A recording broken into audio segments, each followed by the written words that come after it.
millionaire husband, despises his rural pregnant wife until his mistress crushes him instantly. Under the vast expanse of a Hudson River skyline stands the lavish mansion of Ethan Fairfield, a man born into staggering wealth and seemingly boundless influence. Inside those ornate walls lives Miranda Green, a pregnant woman whose entire life once revolved around a humble sunflower farm outside Ithaca, New York. Raised among cornfields and chickens, she never imagined she would end up in a realm of marble floors, glittering soirees, and private drivers. Yet her dreamlike marriage has gone sour. Ethan, the millionaire husband who once promised her the world, now taints every interaction with scorn for her rural background. Miranda's pregnancy, which she had prayed might heal their emotional distance, instead becomes another target for Ethan's disdain. Caught in a golden cage, she drifts through silent halls, unsure how to protect her unborn child from an onslaught of contempt. But the tension in this luxurious home is about to explode, and the unexpected catalyst is Teresa Huang, Ethan's ruthless legal advisor turned mistress. One moment, Teresa seems to embody everything Ethan wants in a partner: poise, sophistication, a worldly edge. The next, she's lighting a fuse that threatens to blow up Ethan's entire empire. Once, Miranda Green lived a simple, joyful existence. Growing up on her parents' Ithaca farm, she learned to bottle preserves, feed the chickens, and wander quiet fields at dusk. An academic scholarship allowed her to attend Columbia University, plunging her into New York City's ceaseless energy. There, she met Ethan Fairfield at a high society fundraiser, where she volunteered at the coat check. He exuded an air of urbane power, owning entire skyscrapers and wowing boardrooms with his real estate acumen. Despite their contrasting backgrounds, a spark flared between them. He courted her with weekend getaways to the Hamptons and private rooftop dinners, claiming he found her small-town sincerity refreshing. In the early days of their marriage, Ethan praised Miranda's gentle warmth. She believed he loved her for her unassuming roots. But as he continued forging massive property deals, his manner hardened. No sooner had the diamond ring glittered on her finger than Ethan began remaking her to fit his aristocratic circles. At first, Miranda tried to comply. "He's only helping me adjust," she told herself. Yet suspicion grew in her heart that Ethan viewed her farm girl background as a flaw, and that cracks in their relationship would soon grow impossible to mend. 6 months after they wed, Miranda discovered she was pregnant. Hope welled in her chest that a baby might coax Ethan's softer side back to the surface, but his reaction was startlingly cold. Rather than glowing excitement, he showed polite tolerance, arranging the best doctors yet never clearing his schedule for ultrasounds. He'd dismiss Miranda's attempts to share her new mother anxieties, consumed by power lunches and high-stakes phone calls about expansions in Dubai or Tokyo. "Just remain calm, darling," he'd say, scanning his phone. "I've got a business to run." Miranda's illusions cracked further. Where she'd grown up, a father's delight was immediate and generous.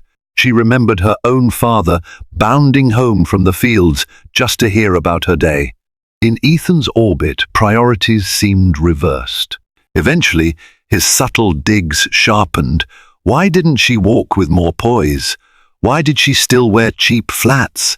Why mention farmland around his Manhattan colleagues? Each rebuke chipped away at Miranda's confidence. Ethan's unwavering cruelty reached a turning point when Teresa Huang began appearing at family gatherings and social events, not just as a legal advisor, but as a figure overshadowing Miranda. An accomplished attorney with an impeccable wardrobe, Teresa seemed to understand the labyrinth of high finance that Ethan navigated each day. Rumors circulated that she was indispensable to him. Whispers quickly escalated. "They're more than just co-workers." At a gala in the Met, Ethan practically ignored Miranda, devoting all his attention to Teresa. And when Miranda tried to interrupt a private conversation, Ethan snapped, "Can't you see I'm busy?" Miranda's humiliation was palpable. Retreating to the ladies' lounge, she choked back tears, recalling the farmland's open skies where she'd never felt so lonely. Arriving home, she confronted Ethan. He shrugged, claiming Teresa was part of his world, and Miranda simply didn't belong. The words stung like a whip across her heart, and a wedge the size of a canyon separated them from that moment on. Burdened by Ethan's dismissiveness, Miranda fled to Ithaca for a weekend, seeking solace at her friend Lily Farnsworth's bed and breakfast. Wandering the old sunflower fields, she remembered simpler times. Lily urged her, "If Ethan won't respect you, is that truly love?" Miranda realized her marriage had trapped her, yet she felt torn by illusions of giving her child the best possible future. Could she simply walk away from such wealth and comfort, risking her baby's well-being? She returned to the mansion, hoping to address her concerns. Instead, she found Ethan embroiled in tension with Teresa, angry phone calls, closed-door meetings, suspicious hush-hush documents. Even the staff saw that Ethan's perfect facade was crumbling. She overheard that Teresa was threatening lawsuits if Ethan didn't formalize certain promises, and that her demands involved staggering sums of money. When Miranda pressed Ethan, he sneered she was unfit for his social circles.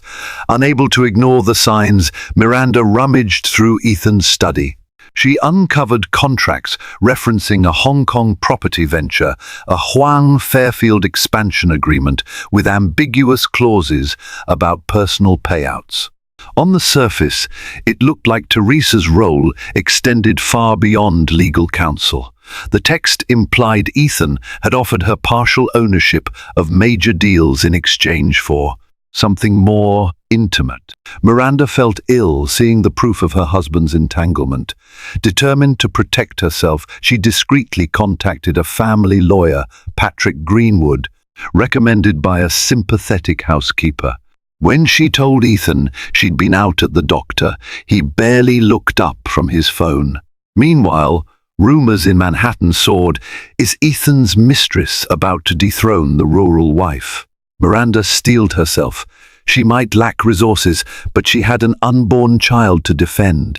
As if orchestrating his downfall, Ethan insisted on attending multiple high society events where, ironically, Teresa accompanied him. The tabloids devoured every snapshot. Huang, the next queen of the Fairfield Empire. Meanwhile, staff caught glimpses of Ethan's menacing rants about debt and secret expansions, fueling speculation that the finances behind his real estate empire were precarious. Miranda's health suffered. Elevated blood pressure, sleepless nights, constant worry for her baby. Desperate to salvage something, she confronted Ethan once more, only to be dismissed with a sneer. "You're from a farm. How could you possibly understand the intricacies of my business?" Her heartbreak turned to steely resolve.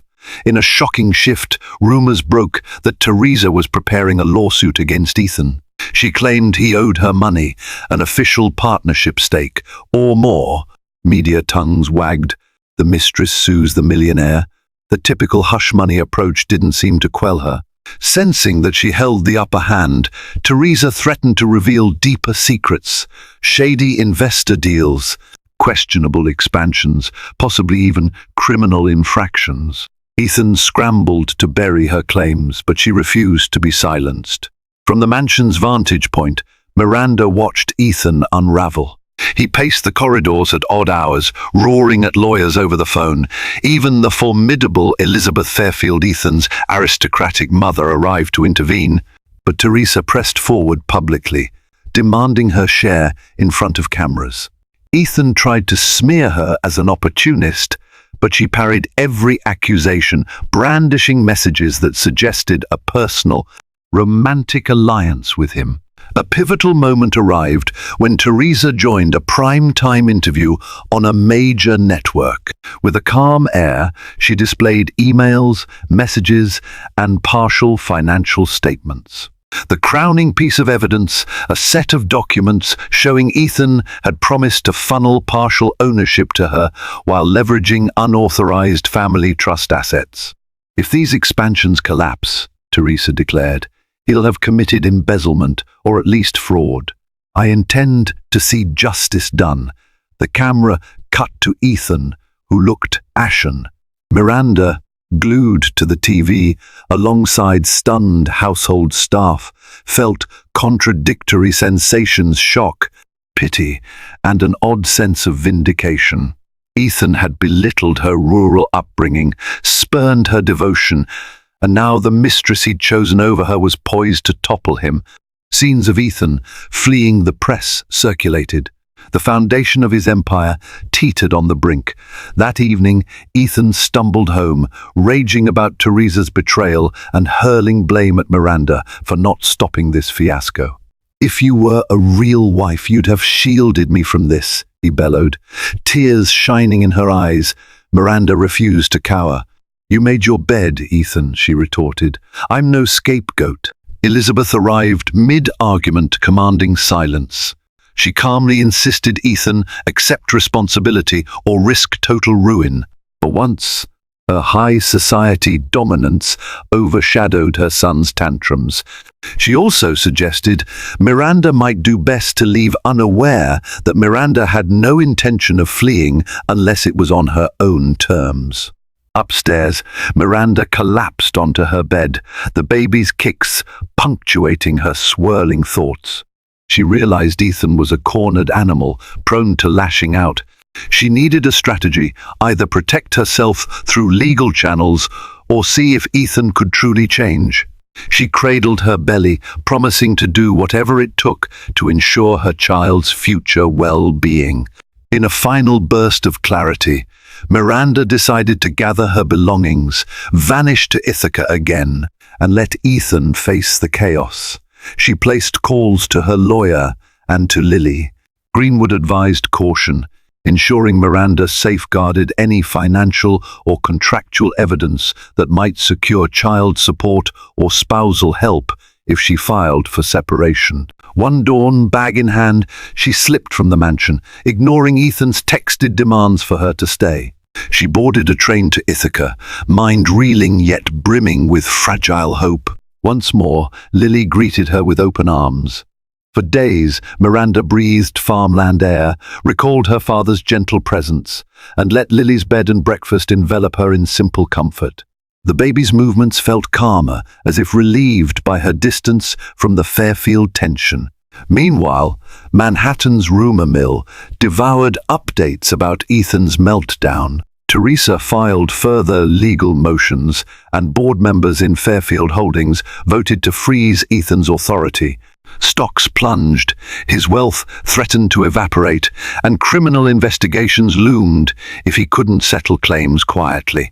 In near desperation, Ethan sought advanced PR fixes and tried to quell the media storms, but each day brought new humiliations. At times, he sent Miranda messages with hints of regret. "I'm sorry. Didn't realize. Everything's collapsing." She read them without responding. She had her unborn child to shield. From Lily's vantage, Miranda felt pity, but also remembered Ethan's scornful words, how he dismissed her as unfit for his glamorous universe. If that universe was now in ruins, it was his doing. Weeks passed. Miranda enjoyed slow mornings in Ithaca, feeling the baby's strong kicks. She quietly made plans with Greenwood. If Ethan came begging for reconciliation, she'd demand proof of genuine reform. If not, she'd file for separation and secure child support. Lily helped Miranda gather potential job leads in case she needed to build a new life in Ithaca as a single mum. Back in Manhattan, Ethan's mother, Elizabeth, reportedly wrestled with damage control. Some whispered she might cut Ethan off financially to protect the family name. Others claimed she privately hoped Miranda would show Ethan how to reclaim honor.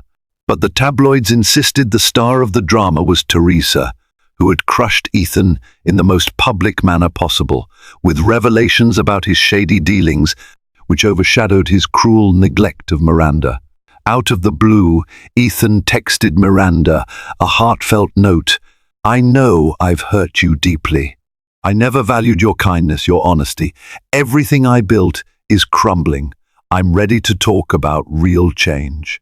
Torn between skepticism and compassion, Miranda consulted Lily and Greenwood. They warned her not to rush in.